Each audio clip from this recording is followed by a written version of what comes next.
Apa profesinya? Brand aktivator. Sejak 2016 itu saya sudah menempelkan identitas itu, dan alhamdulillah dalam 8 tahun perjalanan justru orang mengenal saya sebagai seorang brand aktivator itu gitu.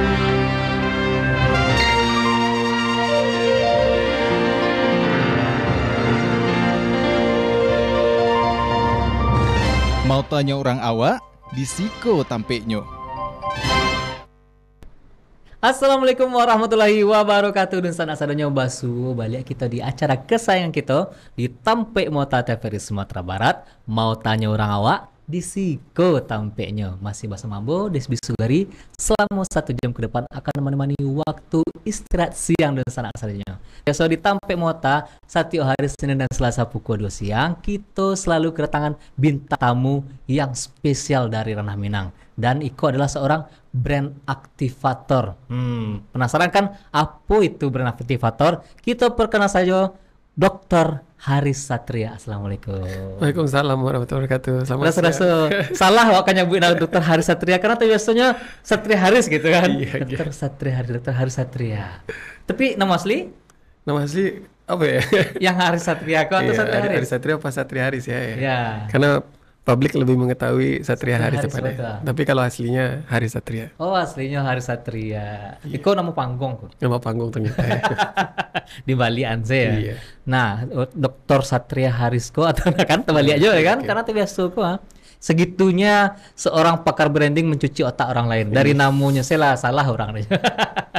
Nah, Dr. Haris Satria kok adalah seorang brand aktivator. Nah, pasti di sana bingung kok, apalah brand aktivator. Sebelum kita masuk apa brand aktivator, encaknya wak kulik sekete apa tuh brand dulu. Oke. Nah, karena orang nyebut brand kok merek gitu sih Iya, kan. oke. Baik, selamat siang dulu teman-teman, salam kenal ya. Nama saya Haris gitu ya. Mungkin lebih populer dengan Satria Haris, padahal sebenarnya real name-nya adalah Haris Satria ya. Oke. Kalau kita bicara tentang brand selain dari merek, itu adalah bagaimana memperkenalkan ya antara satu dan lain hal, karena di dalam brand ini juga sangat banyak pengembangannya, mulai dari personal, mulai dari corporate produk sampai dengan city itu sendiri gitu. Jadi brand itu tidak mengikat hanya kepada satu hal saja gitu. Oke, berarti tidak hanya pada produk lah ya. Betul. Oke. Kalau branding itu apa? Kan adalah brand, adalah branding. Iya, branding itu apa lagi Iya, gitu ya. apalagi banyak mana kosakata. Ya, kalau basicnya brand itu adalah merek, bahwa branding itu adalah proses berkelanjutan tadi. Jadi kalau di dalam teori saya menyampaikan bahwa branding is a continuous process, membuat yang tidak terlihat menjadi tampak dan diperhitungkan. Sama halnya dengan saat kita berada misalnya talk show gini ya, udah Desbi ngobrolnya dengan bahasa lokal gitu ya, secara image-nya itu orang tahu, oh ini kerasa Sumatera Baratnya gitu. Oh, Tapi oke. kalau agak mendok sedikit gitu ya, ini kerasa nih bahwa ini Jawa gitu ya. Oke. Berarti ya dengan awak membawa acara podcastku berbahasa Minang itu sudah bagian dari branding. Itu bagian dari branding. Tapi kita lihat dulu brandingnya apa dulu. Apakah itu terkategori city branding gitu ya? Apakah itu terkategori personal branding ataupun mungkin produk ataupun corporate branding itu sendiri. Oh, oke. Kok menarik, banyak mana yang awak turun-turunkan mereka. Nah, Pak Dokter, kan tadi ada brand lah wak bahas kok. Lah paham orang ya. Branding lah lo. Kalau brand aktivator kok? Oke, kalau brand aktivator ya tidak sama ya dengan brand gitu ya. Kalau brand itu adalah merek dagangnya tadi. Kalau brand aktivator itu adalah salah satu profesi yang bisa digeluti ya oleh teman-teman. Kalau saya melihatnya bahwa kalau seandainya teman-teman bersekolah di program studi desain komunikasi visual atau sekarang populernya itu adalah DKV, bahwa teman-teman bisa menjalani profesi salah satunya sebagai seorang brand aktivator. Jadi brand aktivator ini adalah orang yang mengaktifasi, membantu, mendorong untuk mengaktifkan satu brand sehingga bisa dikenal lebih luas lagi oleh khalayak. Oh, oke. Berarti tukang mengaktifkan merek kok tadi ya, brand kok tadi menjadi kalau istilah kok yang versi awak juga menancap di kepala orang lain. Iya. atau istilahnya kalau menancap bahasa awak kan, atau top of mind lah. Top of mind tuh sekampung atau? Oke. Di mana kampung tuh? Oh, orang Sangka. Baru dokter di mana? Kalau saya dari Sawalunto. Oh, Sawalunto. Nggak tahu bahasa Inggrisnya dong.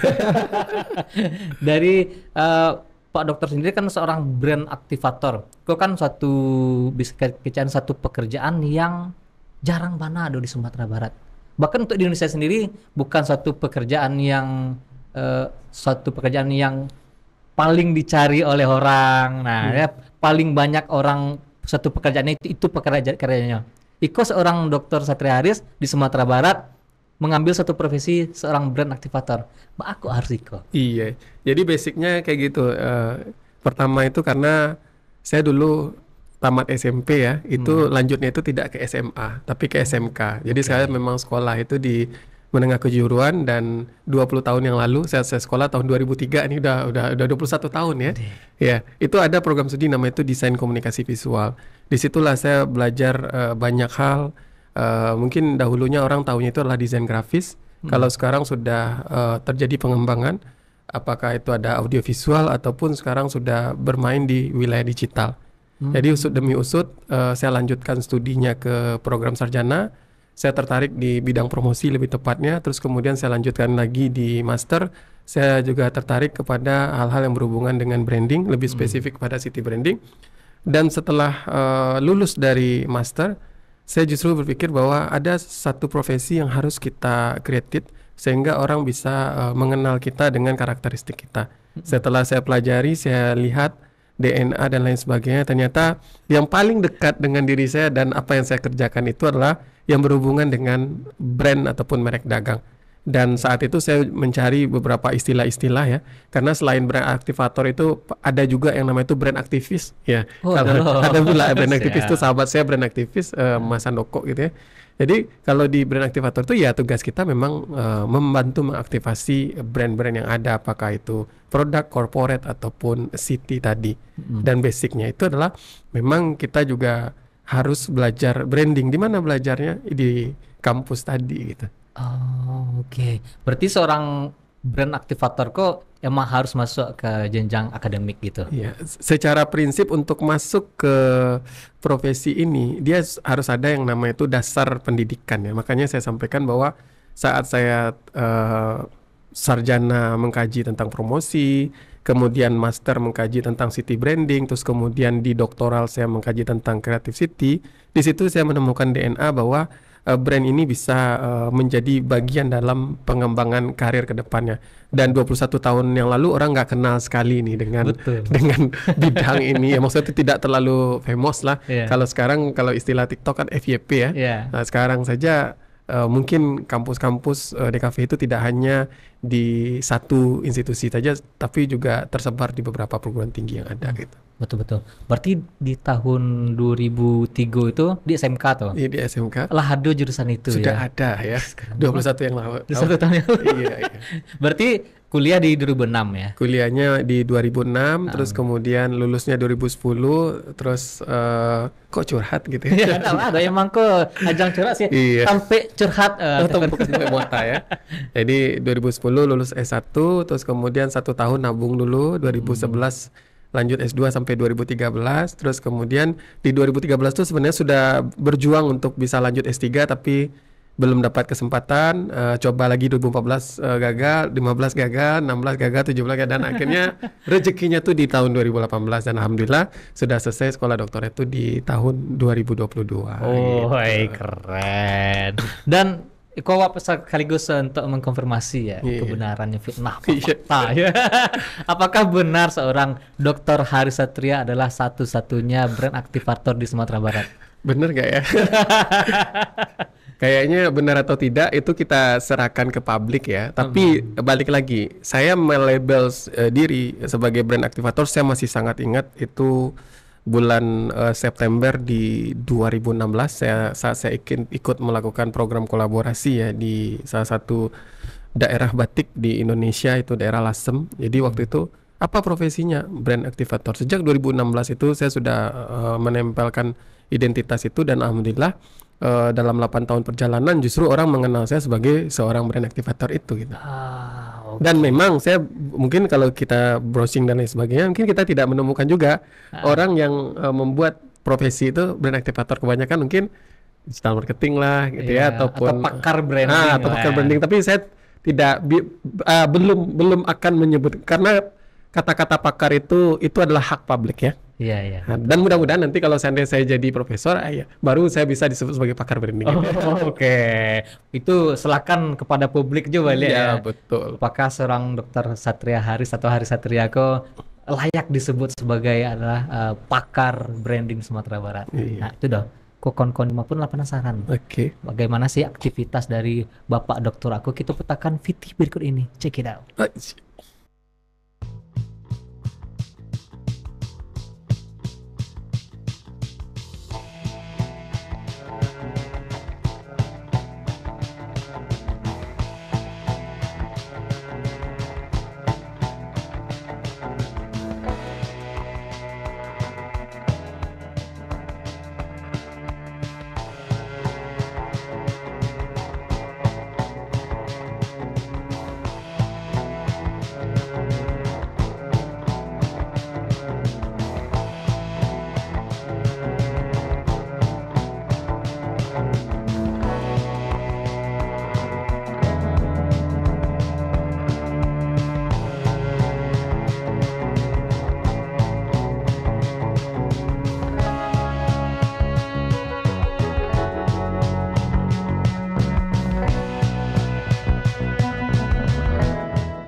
Mau tanya orang awak, di Siko tampeknya. Oke, itu tadi aktivitas-aktivitas yang dilakukan oleh Bapak Dr. Haris Satria mengenai branding. Nah, Pak penasaran kok. Dalam branding kok, apakah semua usaha, kalau kita kerucutkan dulu kepada usaha ya, pada usaha entah itu yang baru mulai ya, UMKM, UKM segala macamnya wajib melakukan branding. Wajib tuh kayaknya buat sholat kayak. Jadi gini, setiap produk yang ingin tumbuh dan berkembang kita mendorong untuk melakukan yang namanya itu adalah branding ya. Dan juga mereka bisa meminta bantuan gitu ya, ataupun di sekitar, apalagi kalau sekarang itu sebenarnya kita ada melihat 2 klaster. Pertama itu adalah UMKM. Terus kemudian itu adalah sektor ekonomi kreatif, yang mana kedua-duanya itu membutuhkan sentuhan yang namanya itu branding. Kalau di Indonesia kita selalu mendorong setiap kota kabupaten itu memiliki yang namanya itu adalah local hero. Jadi setiap kota harus ada identitas yang khasnya. Mungkin tidak menyebut merek, tapi apakah itu sponsor dan lain sebagainya, saat orang mengenal misalnya kayak Jogja, mungkin orang mengenal dengan Dagadunya, terus kemudian juga ada ikoniknya Tugu Jogja dan lain sebagainya, ataupun mungkin di Palembang orang mengenalnya dengan jembatan Ampera, terus kemudian juga ada produk-produk lokal misalnya seperti pempek dan lain sebagainya gitu. Oh, oke. Nah, berarti kalau tidak boleh dibilang wajib ya, satu keharusan lah sebenarnya kan. Disarankan, disuggest bahwa sebuah produk atau usaha kata kota segala macamnya akan lebih baik dan makin dikenal kalau kita melakukan proses branding kok tadi. Betul ya. Oh, oke. Itu sana jangan hanya bikin produk. Biko ndak laku basalan wak pakai maksudnya menggalih-galihnya cuma sekadar membuat produknya, tapi tidak dipasarkan dengan baik, tidak di branding tidak dengan baik, akhirnya ndak laku doi. Yang lain masalahnya wak padahal panik aku Tuhan. Nah, untuk sebuah produk ya, itu kan tadi produk kok Pak Dokter tadi dilakukannya proses branding tadi ya, seperti bagaimana keterkaitan, kita contohkan Jogja dengan kota ini, bahkan ada produknya namanya misalnya kita sebutkan saja Dagadu Jogja, itu melekat kepada kotanya. Betul. Untuk di Sumbar contohnya, kalau misalnya tahu Sumbar pasti ingatnya Jam Gadang, ya, atau Masjid Raya Sumbar. Nah, itu bagian juga dari branding. Nah, untuk di zaman kini, apakah para pelaku usaha, baik pelaku usaha personal maupun sebuah kota, kok menurut pandangan Pak Dokter, Allah melakukan dengan baik belum untuk khusus untuk Sumbar? Oke.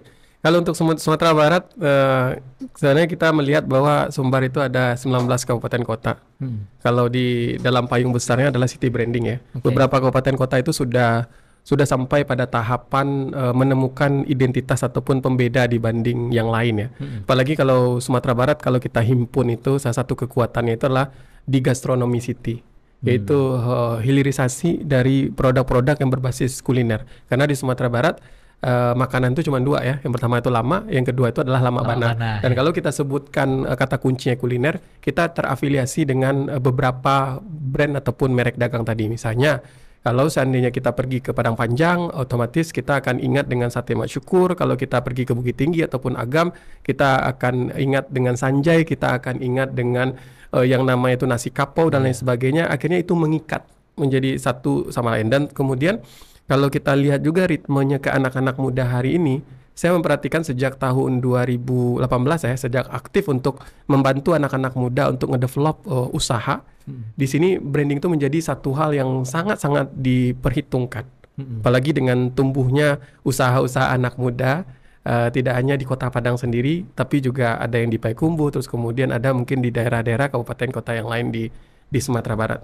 Oh, oke. Berarti untuk kayak di Sumbarko emang sudah terbranding sebenarnya bahwa Sumatera Barat ini adalah sebuah provinsi yang erat kaitannya dengan kuliner. Ya, dan karena itu tadi kini sudah mulai menggeliat para pelaku UMKM di bidang kuliner sendiri. Ya.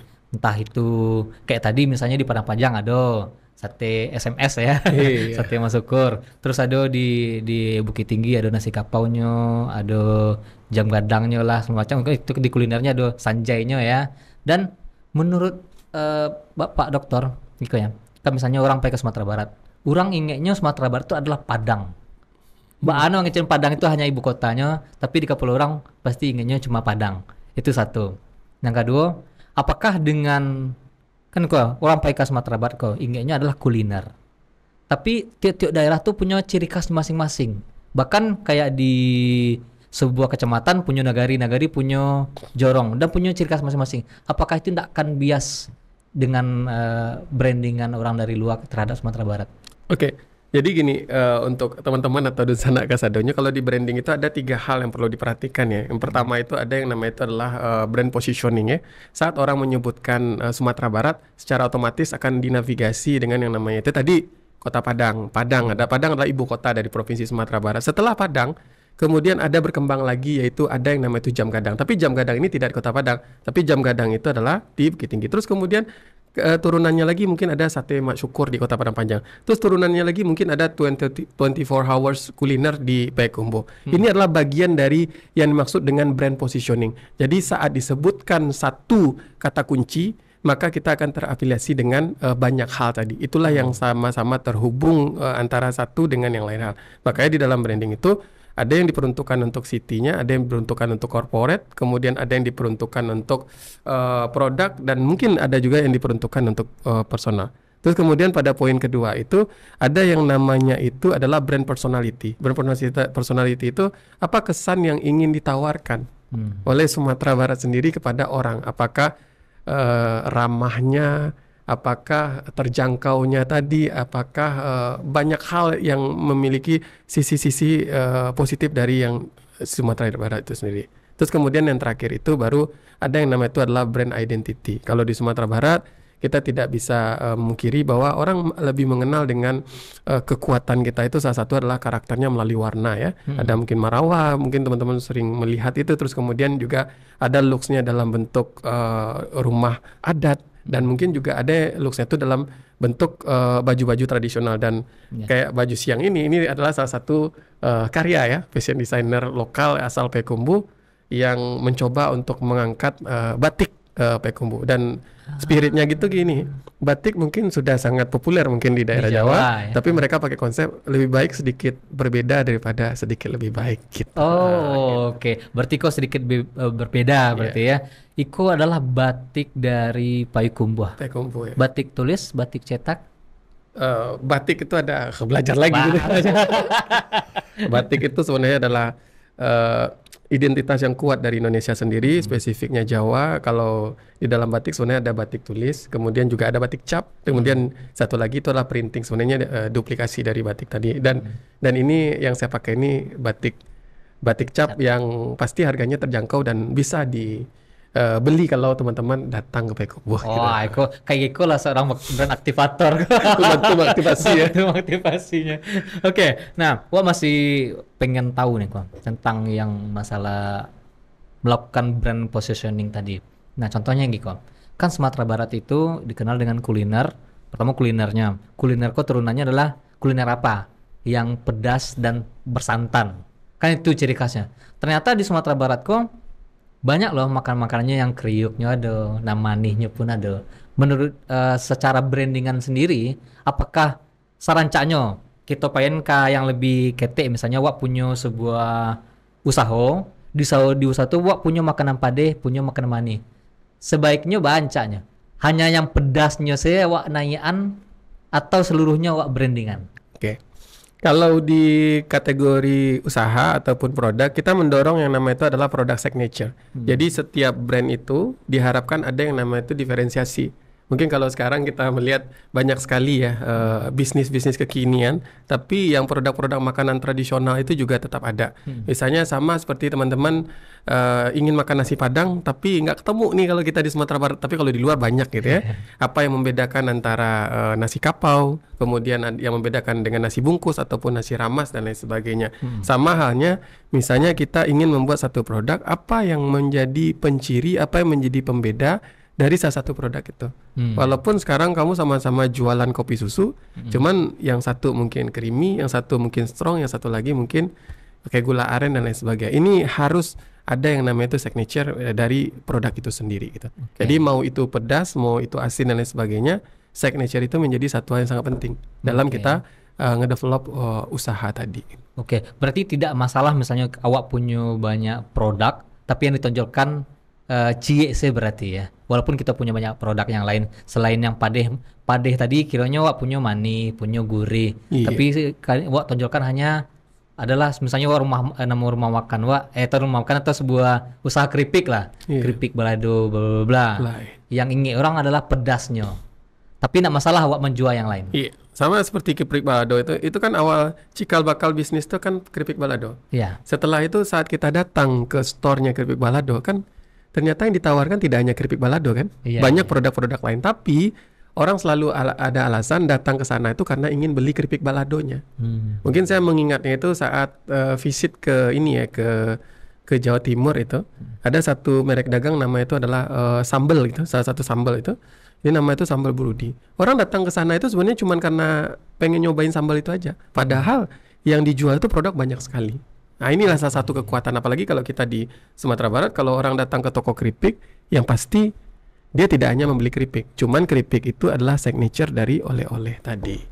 Dan perlu diketahui juga ada 3 motif wisatawan ataupun orang datang ke Sumatera Barat berdasarkan hasil riset ya. Pertama tuh karena Sumatera Barat tuh memiliki budaya yang khas di sisi culture.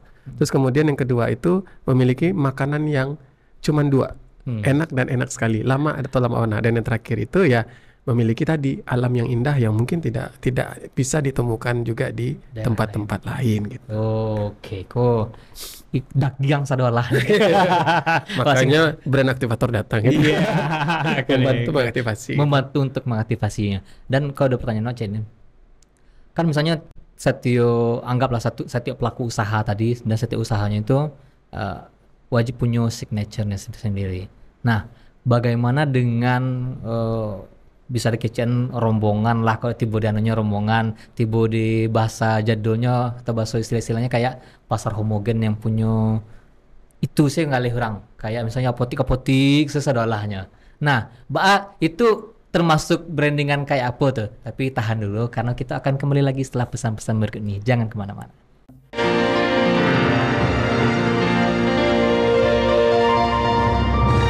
Mau tanya orang awak, di Siko tampeknya.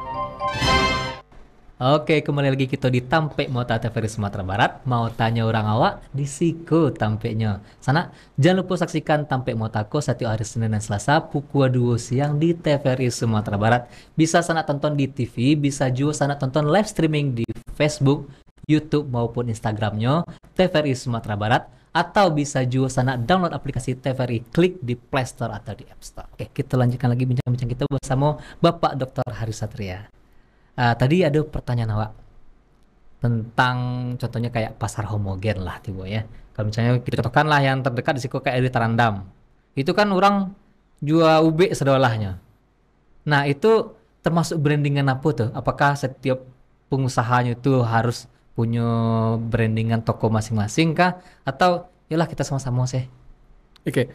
Kalau kita coba hubungkan dengan ini, kalau itu kan kawasan ya. Kalau di dalam usaha ataupun produk, kita mengenal konsep homogen menjadi heterogen ya, yang dimana kalau homogen itu ya satu tempat itu orang jualan itu saja gitu ya. Tapi kalau di dalam branding mungkin lebih kepada konsen. Anggap saja lah sekarang kalau kita keliling di Kota Padang, mungkin semua mayoritas ya, bukan mengatakan semua lagi nih, mayoritas coffee shop ya jualannya apa?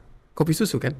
Itu kan konsepnya konsep homogen. Tapi apa yang membuat mereka menjadi heterogen tadi? Karena selain dari produk kopi susu sebagai signature product, mereka juga memiliki produk-produk yang lain untuk mendukung dari si kopi susu tadi. Mungkin bisa saja dengan menu-menu makanan ataupun minuman yang lain. Terus kemudian yang kedua, selain menjual kopi susu dengan merek dagangnya tadi, mereka juga menjual yang namanya itu fasilitas.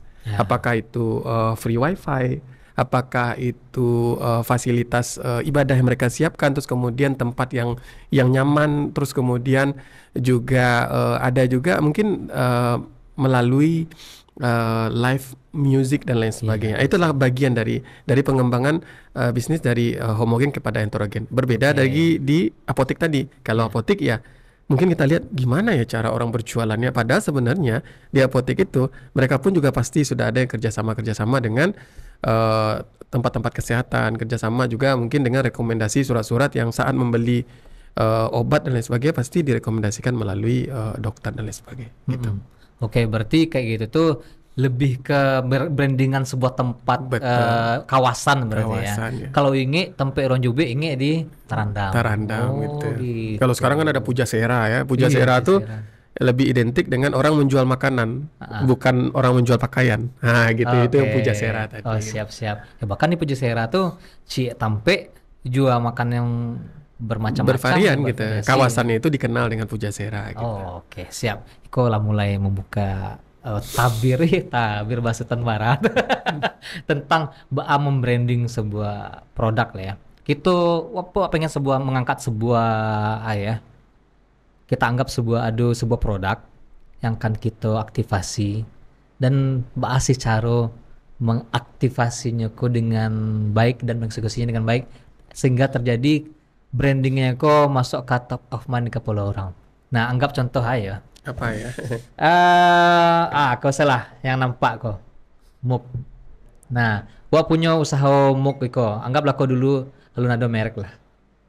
Kita punya sebuah muk. Bahasa saronyo iko Pak Dokter, pengen buat usaha muk dan cetak-cetaknya. Apa sih yang harus lakukan untuk membrandingnya? Oke. Kalau kita ingin melakukan branding ya terkait dengan usaha di bidang yang MOOC tadi, maka kita harus mengacu kepada needs and wants-nya tadi, tentang apa yang dibutuhkan, tentang apa yang diinginkan. Kita harus tahu dulu pasar kita siapa gitu ya. Kalau kita sudah tahu pasar kita siapa, berarti kita sudah tahu bahwa produk yang akan kita jual itu adalah MOOC. Setelah itu, yang perlu kita ketahui itu adalah apa yang akan membedakan antara MOOC saya dibanding dengan toko-toko MOOC yang lain. Pembedanya itu bisa saja dari segi harga, pembedanya itu bisa saja dari segi desain, pembedanya itu bisa saja dari segi service dan lain sebagainya. Terus kemudian juga harus diatur yang namanya itu adalah pricing strategy gitu ya. Sama kayak di apotek tadi, carilah semua obat pasti rata-rata harganya sama. Dengan MOOC tadi kita harus mengatur supaya kita tidak merusak harga pasar dalam bisnis ini. Terus kemudian kita juga harus bisa mengatur bagaimana cara mempromosikan sehingga merek dagang usaha kita di bidang MOOC ini lebih populer dibanding yang lain. Walaupun yang lain juga ada tempat MOOC. Bisa saja tadi ya dikenal karena layanannya yang bagus gitu ya. Dikenal karena harganya yang lebih terjangkau, dikenal karena desainnya yang lebih komunikatif dan lain sebagainya. Itu salah satu pertimbangan untuk store ataupun usaha MOOC ini bisa lebih dikenal di mata audiens kita. Oke, siap-siap. Nah, Iko untuk membranding sebuah, anggap akan kita kan sebuah MOOC tadi ya. Itulah mulai nampak, misalnya sana pengen buka usaha tuh, jangan MOOC-nya dulu. Tapi apa usahanya kau Iko berdasarkan kebutuhan orang lain ya, kebutuhan masyarakat. Seberapa butuh sih orang punya untuk membeli ke Iko? Jangan sampai buat Iko di tempat yang nak butuh orang Iko. Ya kan? Atau misalnya butuh orang Iko tapi cara pemasarannya lah ya, entah itu di online ya bang, semacamnya, dan malu strateginya Iko ya. Dan setelah itu ternyata untuk sebuah MOOC selain kebutuhan masyarakatnya, sih perbedaan awak daripada orang lain, dikenal sebagai apa MOOC-nya entah dari pelayanannya kah, cetakannya kah, kan gitu ya Pak. Nah, aduh, kasus kok cukup menarik deh, Pak. Nggak kasus lah, hapus lah itu ya. Kasus itu terlalu ekstrim. Terlalu ekstrim ya. Case ya. Case study kalau di kampus ya. Ya, kalau di bahasa Inggris kan lama ini case study. Sebuah case study. Kok cukup menarik. Aduh, sebuah usaha kuliner kok. Usaha kuliner kok tampe nyulu di situ ada jual sebuah makanan yang harganya mahal. Ini teka-teki ini bukan. Ini enggak. Bahas maksudnya apakah strategi kayak gitu tuh bagus kah atau layak untuk digunakan oleh orang-orang lain gitu ya. Nah, tapi kalau menurut pribadi menarik ya. Menarik kalau tentu bisa dikecilkan bagus, bisa dikecilkan buruk juga sebenarnya. Jadinya punya usaha jual makanan, satu yang produknya kok anggap produknya kok iko mahal bana di atas 100.000 makanan sekali makan porsi iko lebih di atas 1.000. Tapi inyo mulai branding iko dari inyo menjual sebuah makanan yang anggaplah nasi murah 5.000. Jadi penariknya itu adalah nasi murah 5.000-nya ke pakai talua. Nah, akhirnya orang ramai datang situ. Dan nyo punya tampek lawe tadi, ternyata nyo telah mempersiapkan sebuah lahan untuk para pelaku di bidang ekonomi kayak bank lah ya, untuk meletakkan ATM-nya. Jadi nyo kumpulan masa melalui nasi 5.000-nya kok brand produknya yang dari 1.000 akhirnya terkenalkan, orang bank nio untuk meletakkan beberapa tampek itu untuk dipakai untuk jadi ATM. Nah, yang strategi kayak itu tuh sih menurut seorang Bapak Dokter. Iya. Kalau yang disampaikan tadi kan itu terkait dengan strategik ya. Kalau di branding itu strategi itu menjadi satu hal yang sangat penting untuk menarik ataupun minat. Sama halnya misalnya tadi awalnya itu adalah mereka ingin orang tahu bahwa datang ke situ harga makanannya murah. Dia ada yang murah, ada yang terjangkau. Jadi kalau seandainya murah berarti semua orang pun siapapun bisa belanja di sini saat kita mengatakan itu murah. Terus kemudian yang kedua, saat kita mengatakan itu terjangkau, bahwa itu bisa dibeli oleh siapapun dalam kategori market kita yang menganggap ini terjangkau. Terus kemudian dari produk-produk tadi sehingga dia bisa dikenal, terus kemudian lain sebagainya, akhirnya yang produk yang lebih mahal tadi itu tidak terlalu terasa. Terus kemudian kehadiran stakeholder lain seperti ATM dan lain sebagainya itu kan bagian dari penunjang. Ini mendorong yang namanya itu ekosistem kreatif di dalam satu kawasan. Dan memang kita melihat bahwa aktivasi dalam branding itu menjadi penentu. Jadi branding itu bukan hanya sebatas oh ya, saya mau merancang identitas ya, saya bikinin logonya terus kemudian bikinin kemasan selesai, tidak. Tapi di branding itu adalah banyak tahapan-tahapan yang mungkin harus diperhatikan, mulai dari menentukan produk yang akan dijual, mulai dari mencari nama dari produk tersebut, terus kemudian mulai dari menentukan signature produk sampai dengan bagaimana usaha itu bisa berjalan, terus kemudian dari tahun ke tahun dia semakin bisa diingat oleh audiens ataupun khalayak. Oh, oke. Kok tambahan seketik dari yang tadi kelupaan, Pak. Jadi di usahanya yang murah kok tadi ketika berbincang kan, ternyata di yang produk yang 5.000 kok tadi nyo rugi di situ. Oke. Jadi nyo merugikan satu produk untuk meraup banyak orang gitu. Iya, itu bakar-bakaran judulnya itu ya. Bakar-bakaran. Itu marketing strategik gitu ya. Oke. Nggak apa-apa kita spending money agak banyak gitu ya, sehingga orang bisa belanja, tapi tujuannya itu adalah dengan mungkin case-nya itu mereka bagian dari promosi, tapi mereka bisa memetakan market yang tadi.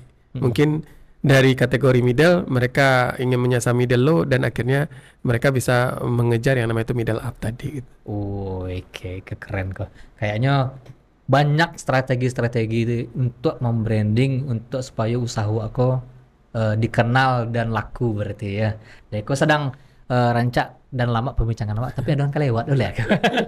Oke, selanjutnya kita akan kembali lagi bincang-bincang bersama Bapak Dr. Haris Satria, tapi setelah pesan-pesan berikut ini jangan kemana-mana.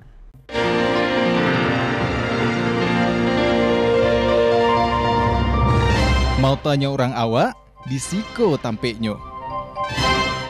Oke, kembali lagi kita di Tampek Mota TVRI Sumatera Barat. Mau tanya orang awak di Siko Tampeknyo. Kita kembali lagi bersama Bapak Dr. Haris Satria tentang branding. Nah, kok mungkin dulu sana-sana apa lah penasaran aku dan bertanya-tanya, apa sih brand yang Allah pernah diaktifasi oleh seorang Dr. Haris Satria? Oke ya. Kalau di beberapa tahun ke belakang ya, yang jelas ada in case ya. Saya masih sangat ingat di 2018 awal itu ada satu brand lokal namanya adalah Bacarito Kopi ya. Oke. Jadi Bacarito Kopi itu adalah salah satu momen untuk saya membantu untuk aktivasi brand. Cikal bakalnya itu pertama itu adalah klien menyepakati yang namanya itu nama ya. Jadi untuk membawa Bacarito, mencari nama Bacarito itu butuh PR ya. Namanya klien datang terus kemudian pengen bikin usaha, terus usahanya ini apa yang kita lakukan tadi? Kita mencoba menghubungkan dengan yang namanya itu kebutuhan-kebutuhan dari identitasnya. Apakah itu terkait dengan produk yang mereka jual, terus kemudian pasarnya siapa, terus kemudian apa yang ingin ditawarkan. Jadi saat melakukan project branding di Bacarito Kopi, saya masih ingat Januari kita ketemu klien, terus kemudian Maret kita kontrak, April kita preview desain awal, terus kemudian beberapa bulan ke depan sampai di September kita persiapan untuk launching. Dan setelah rilis itu 1-2 tahun ke depan kita juga kerjasama yang namanya itu maintenance brand gitu. Itu salah satu. Dan alhamdulillah sekarang Bacarito Kopi tidak hanya ada di Padang tapi juga ada di Bukit Tinggi, kemudian juga ada di luar Sumatera Barat ya, ada di Jakarta dan juga ada Bekasi. Itu satu case karena kita ingin membawa satu brand lokal yang bisa go nasional seperti brand-brand coffee shop yang ada. Terus kemudian yang kedua di 26 Februari 2019 saya juga masih ingat saya membantu ngedevelop satu merek dagang, nama itu adalah Mir Convenience Store. Oke. Jadi kalau Mir Convenience Store mungkin teman-teman sudah melihat banyak forestry coffee kayaknya ya di kabupaten kota sangat melekat dengan Mir itu. Maka cikal bakalnya itu adalah ada satu regulasi yang terjadi di Sumatera Barat saat itu.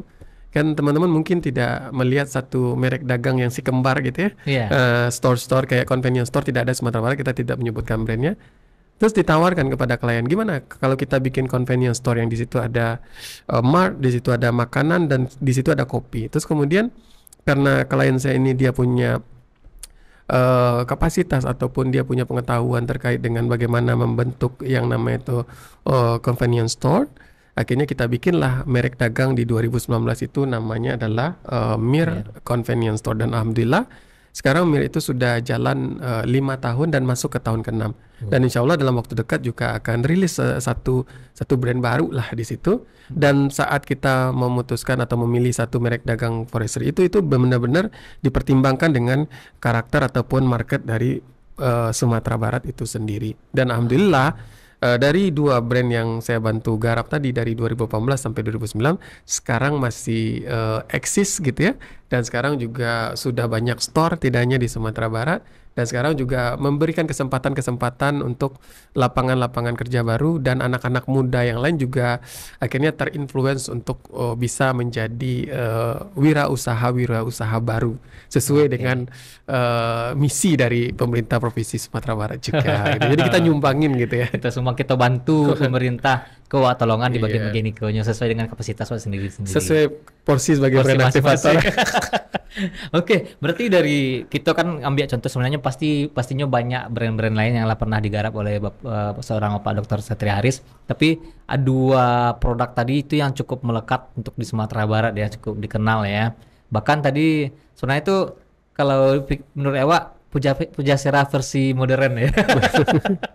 Di situ ada dua brand malah melekat di satu tempat ya. Dan ada beberapa tadi kayak di Bacar itu sampai ke luar daerah dan itu ada di maintain sampai kini. Maintenance gitu Iya, ya. ada maintenance-nya sampai kini. Berarti tidak hanya mengaktifkan di awal sih ya. Bukan gitu ya. Jadi kalau balik lagi kalau kadang orang kalau ada project oh ya saya mau bikin logo ya, tapi ingat lagi gitu branding itu not only logo gitu ya. Dia Iya. adalah payung representatif, identitas, terus kemudian bagaimana produk itu bisa dikenal dan banyak hal. Makanya di dalam teori yang saya lahirkan itu branding is a continuous process. Branding itu adalah proses berkelanjutan. Oke. Jadi kalau misalnya kawan-kawan di rumah atau bapak-bapak ibu-ibu yang punya usaha pengen di branding, jangan hanya di awal sih, Betul. tapi yang berkontinu. Jangan lah pada ahlinya untuk di awal, kirana menjalankan tidak ahlinya, akhirnya malah down jadi ya. Jangan kan tetap minimal tetap tuh. Jangan sampai down. Dan seorang pengusaha yang punya usaha itu tadi men-spare budgetnya berarti ya khusus untuk brandingan atau Iya, kita memang mendorong bahwa kalau kita berkecimpung di bidang usaha, di bidang industri kreatif, kita harus spending money untuk yang namanya itu adalah branding tadi. Harus ada, harus bisa ya wajib punya. berarti ya. Iya, Sebenarnya kalau kita sebutkan merek sebenarnya banyak ya, banyak sekali. merek yang sampai saat ini sia-sia ndak kenal produk-produk motor ya, produk-produk motor, produk-produk handphone terkenal. Alas terkenal itu, alas saingi itu orang adalah produk mie Indonesia yang terkenal sampai ke luar negeri. Lah terkenal itu tapi masih ada proses branding sampai kini. betul. Makanya tadi branding is a continuous process. Jadi memang harus dilakukan secara berkelanjutan tadi. Oke, berarti ada hubungannya sama harga penetapan Wiko dong dengan harga produk. Iya, kalau pricing strategik itu masuk di dalam bauran promosi. Nanti kalau kita mungkin mengenalnya kan ada marketing mix ya. Iya. Jadi marketing mix itu ada yang 4, ada yang 7 gitu ya. Dan satu dari beberapa indikatornya tadi itu berhubungan dengan bagaimana menetapkan harga dan harga juga disesuaikan dengan kemampuan market di mana kita berjualan. Oh, berarti jangan menakok harga kok dengan harga produksi dan keuntungan seketik saya ya. Betul. Ya. Lupa dengan bagaimana memarketingkan, bagaimana men-spare budget, meruangkan budgetnya untuk mempromosikan, untuk branding. Kan itu yang banyak lupa bagi produk-produk kita. Iya, dan gitu, sedikit teman-teman. bocoran juga. Mungkin bisnis-bisnis anak muda hari ini ya BEP-nya mungkin lebih cepat ya. Ya. Nah, gitu ya. Mungkin 2 sampai 3 tahun sudah balik modal gitu ya. Karena kenapa?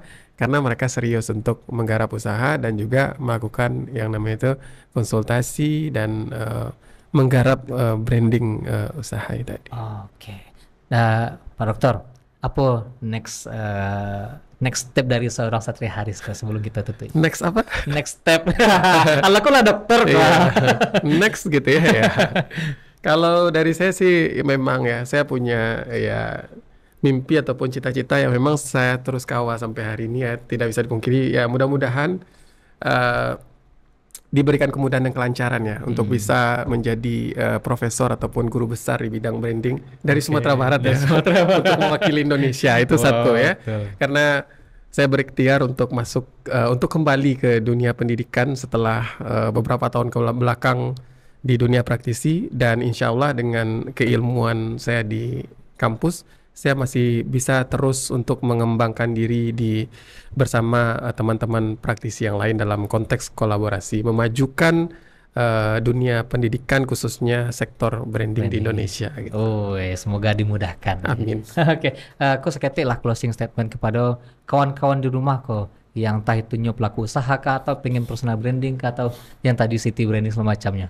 Oke, untuk teman-teman yang ada di rumah ya, untuk ingin menjadi ya, maksudnya untuk menjadi apapun ya, apakah teman-teman ingin menjadi seorang entrepreneurship, apakah teman-teman ingin menjadi seorang brand aktivator, ataupun teman-teman ingin berprofesi manapun, yang penting teman-teman juga harus mempertimbangkan yang namanya itu komitmen dalam menjalankan sesuatu. Dan yang paling penting juga, jika ingin menjalankan usaha, teman-teman harus bisa fokus dan mempelajari banyak hal. Jadi jangan sampai kita hanya stuck di satu titik saja, dan selalu bangun networking, selalu bangun pertemanan yang positif, sehingga itu akan membawa kita kepada hidup yang lebih baik ke depannya. Oke, keren itu. Nice quote hari ini. Terima kasih Bang Satria Haris, Sama-sama. selamat datang ke podcast Tampe Mota. Semoga selalu menginspirasi dan banyak brand-brand lokal yang muncul habis itu. Amin. Amin. Oke, kedesan satunya demikianlah bincang-bincang kita bersama Bapak Dr. Haris Satria. Apa tuh ngecena? Semoga banyak hal-hal positif yang bisa kita petik dari pembicaraan kita yang 1 jam kok. Ambo Disbisugari dan kru yang bertugas mohon undur diri. Assalamualaikum warahmatullahi wabarakatuh.